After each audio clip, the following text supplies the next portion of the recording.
آج کی کہانی کا نام ہے محنت کا صلہ۔ زہد ایک غریب مگر محنتی لڑکا تھا۔ وہ دن رات محنت کرتا اور ہر کام دل سے سیکھنے کی کوشش کرتا۔ دوسری طرف اس کا دوست ریحان تھا جو ہر چیز میں آسانی چاہتا تھا اور محنت سے کتراتا تھا۔ ایک دن استاد احمد صاحب نے کلاس میں اعلان کیا، جو بھی بچہ کل ایک بہترین مضمون لکھ کر لائے گا اسے انعام ملے گا۔ زید نے رات بھر محنت کی، کتابیں پڑھیں اور ایک خوبصورت مضمون لکھا، جبکہ ریحان نے سوچا کہ وہ صبح کسی دوسرے بچے کا مضمون نقل کر لے گا۔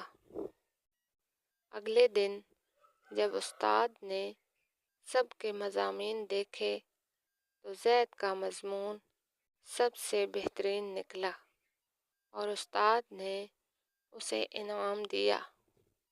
ریحان کا مضمون چونکہ نقل شدہ تھا، اس لیے استاد نے اسے سخت تنبیہ کی۔ ریحان نے اس دن سیکھا کہ محنت کرنے والا ہی کامیاب ہوتا ہے۔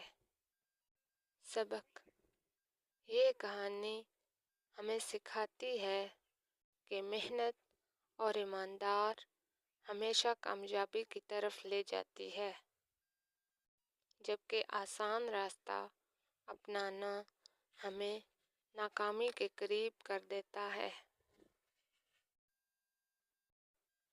اگر کہانی پسند آئی ہو تو ہمارے چینل کو سبسکرائب کریں اور اسی طرح کی مزید اخلاقی، جادوئی اور لوک کہانیاں دیکھنے اور سننے کے لیے بیل آئیکن دبائیں۔